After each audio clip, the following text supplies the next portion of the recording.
Henry and Mudge and the Long Weekend by Cynthia Ryland. Chapter 1. Wet Yuck. Henry and Henry's big dog Mudge woke up one Saturday in February and looked outside. Yuck, said Henry. It was gray, it was cold, it was muddy and wet. No sun, Henry said. No snow, just yuck, wet yuck. Mudge leaned against Henry and drooled.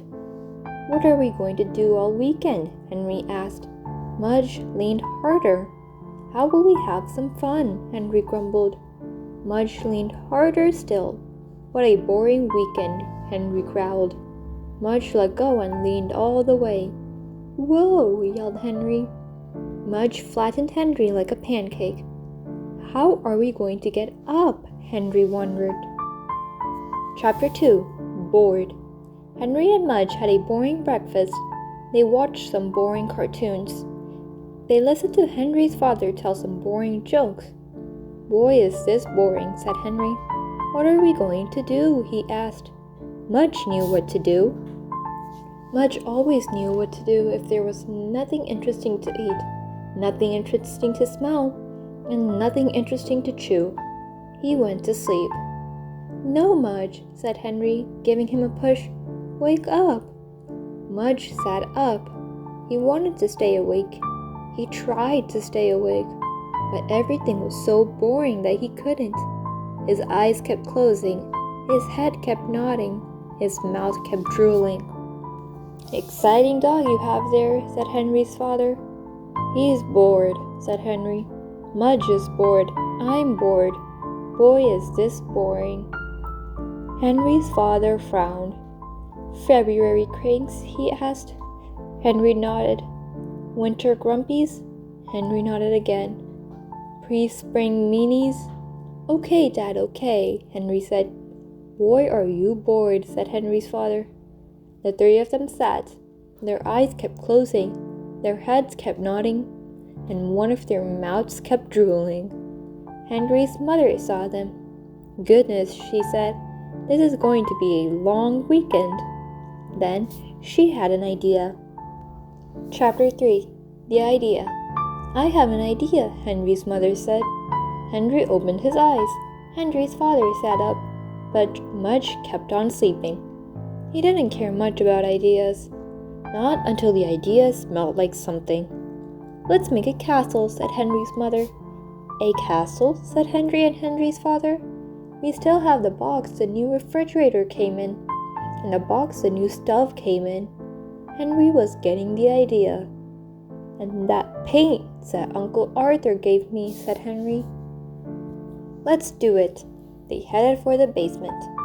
Mudge was still trying to sleep, but when he heard voices in the basement, he woke up fast. Mudge loved the basement. It had millions of new smells. It had lots of places to hide, and some of his old dog toys were down there. Come on, Mudge, Henry called, but Mudge was already on his way. Chapter 4. Down in the basement. It has to have turrets, Henry's father said, and a drawbridge, and a buttresses, and flags. Dad, said Henry, it's just a refrigerator box. Not for long, said Henry's father. Henry ran upstairs for his castle book. Henry's mother ran upstairs for pencils. Henry's father ran upstairs for a stapler. And Mudge ran upstairs for a quick snack. They all looked at each other in the kitchen. How'd we all get up here again? Asked Henry's father. When they got back to the basement, Henry opened up his castle book. Let's make this one, he said. Henry's father took a look. Henry's mother took a look. Okay, they said. One of them drew, one of them cut, one of them stapled, and one of them went looking for an old boot he used to chew. They all worked a long time until somebody said, Is anyone hungry? Order a pizza, said Henry's father. We can't stop now. They worked a while longer until the pizza came. They stopped and ate pizza.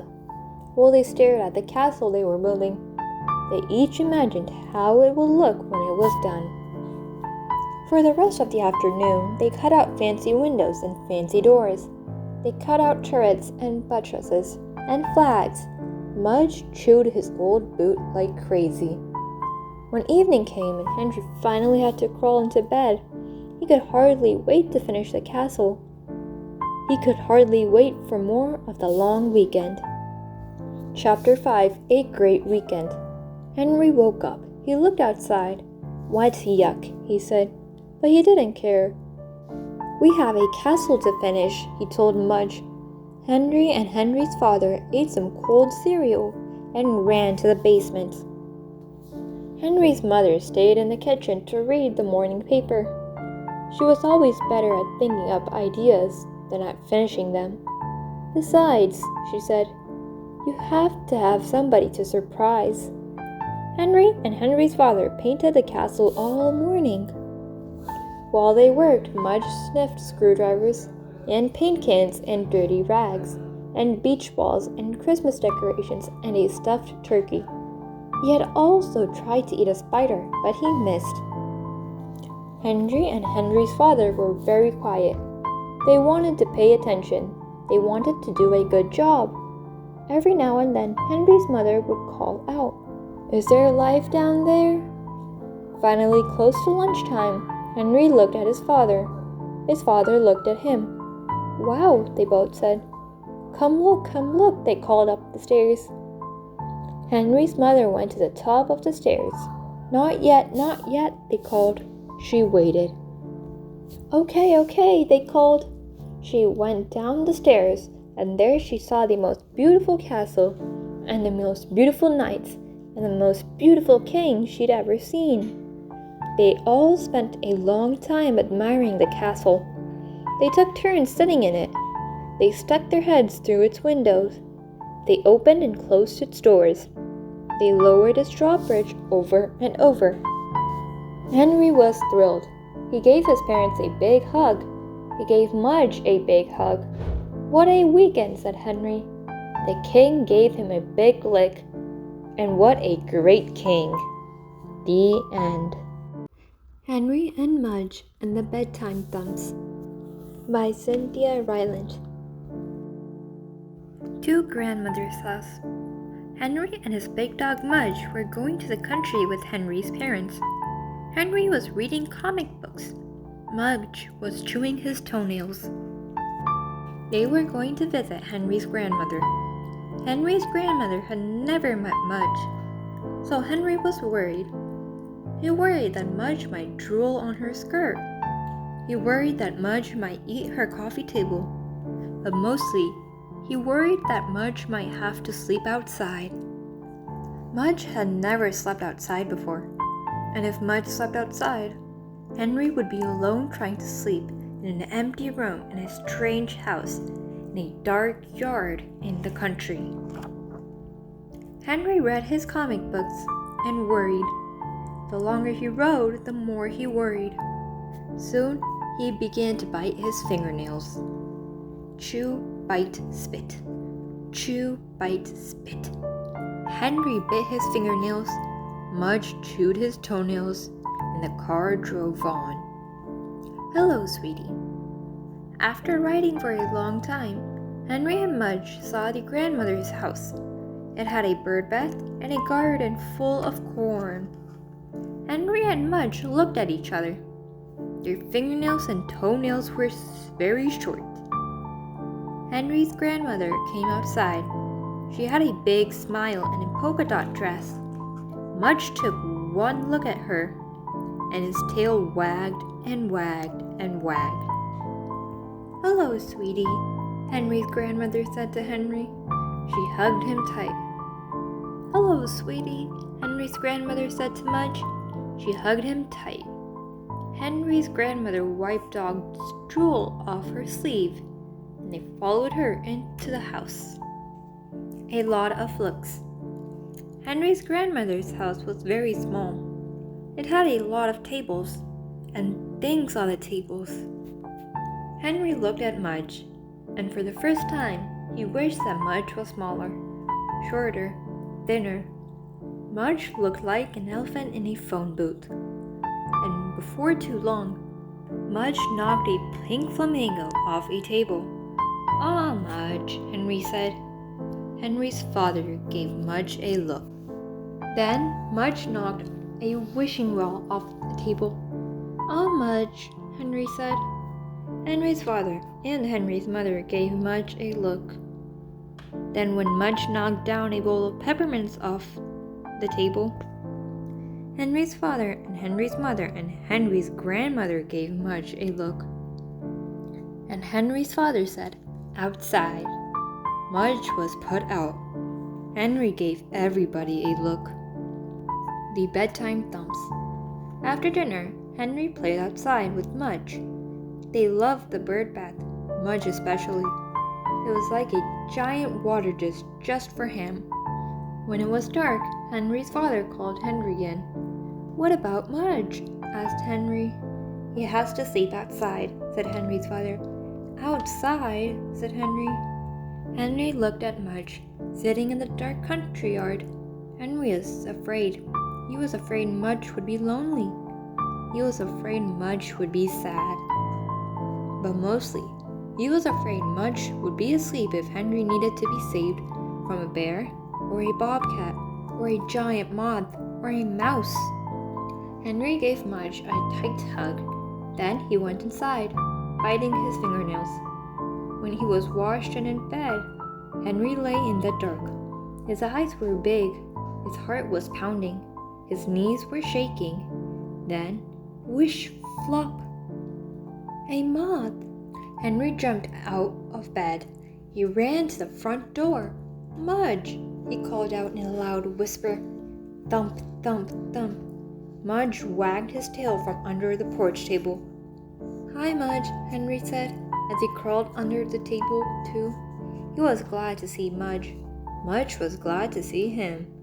Mudge licked Henry's face and smelled his ears and shook his hand. Then Henry laid his head on Mudge's big chest. And finally he slept a good sleep at the strange house in the dark yard in the country. And when the moth flew by, Mudge ate it. The end. Henry and Mudge and the Happy Cat by Cynthia Rylant. What is it?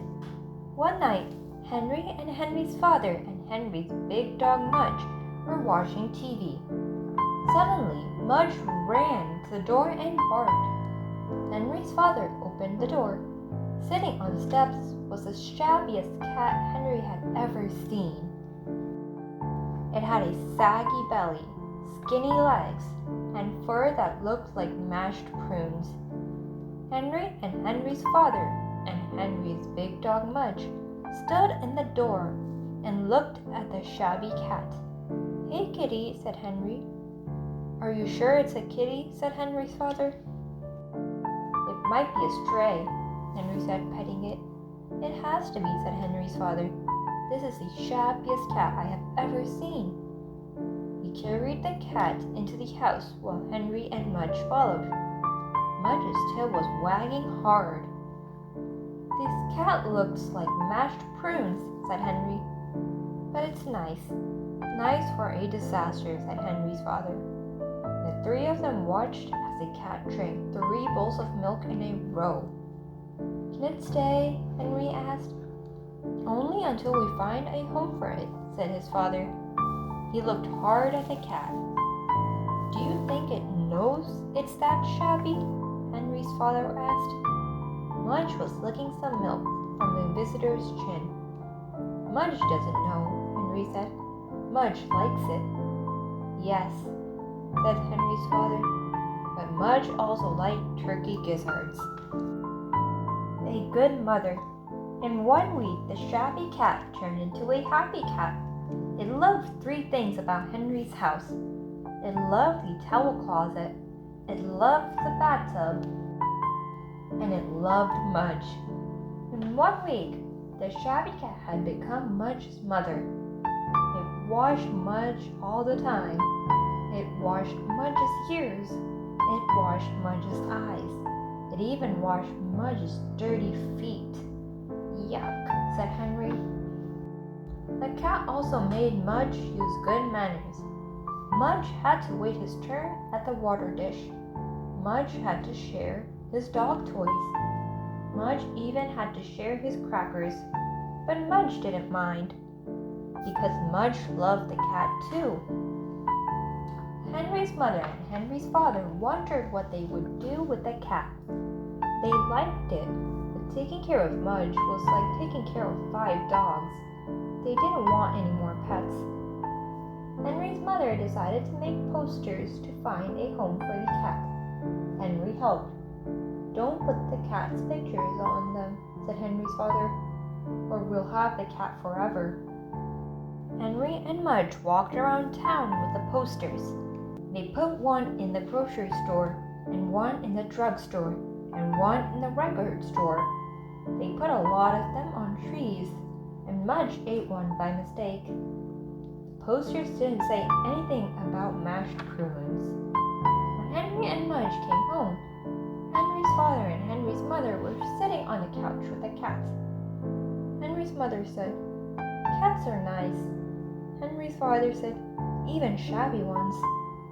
Mudge climbed onto the couch to be with his new mother. Henry climbed on next. The happy cat purred and purred. A surprise! A lot of people saw the posters and came to look at the cat. Some of them were very rude. They made fun of the cat. Mudge watched them, and his fur stood up. A lot of people came to see the cat because they had lost their own, but they always said, "Ours is white," or "Ours is gray." No one ever said, "Ours looks like mashed prunes." No one seemed to want the cat. Then, one day, there was a surprise. A police car parked in front of Henry's house, and a policeman rang Henry's bell. Henry and Henry's father and Henry's big dog Mudge went to the door. "Can I help you?" Henry's father asked the policeman. Henry's father was wondering if Mudge had eaten somebody's purse. But the policeman had seen one of the posters. He was looking for his cat. He said it was different from other cats. He said it was unique. He said it looked something like mashed prunes. Henry ran to get the cat. When he came back with it, the policeman cried, "Dave!" Henry and Henry's father looked at each other. "Dave?" said Henry's father. Dave jumped out of Henry's arms and into the policeman's arm. The policeman kissed Dave on the nose. "I'm so happy to have him back," the policeman said. Henry looked at Mudge, who was looking at Dave. "Your cat likes our dog," Henry told the policeman. The policeman looked at Mudge. "I can see that," he said. "Your dog has very clean ears." Suddenly, Henry got a lump in his throat. He didn't want Mudge to lose his mother, even if Mudge's mother was named Dave. The policeman said goodbye, and he took his happy cats home. When Dave the cat was gone, Henry and Mudge felt very sad. The towel closet was shut. The bathtub was empty. The dog toys were still. Henry had to cry a little and take a nap. Mudge had to eat a lot of crackers and take a nap. Henry's father and Henry's mother had to give them both extra hugs. The next day, a big box was on their porch. The note on it said, "To Mudge, from Dave." Inside the box were 30 giant dog bones, and under those was a gold police badge. Mudge kept the dog bones for himself, but he shared the police badge with Henry. Dave the cat had taught him very good manners. The end.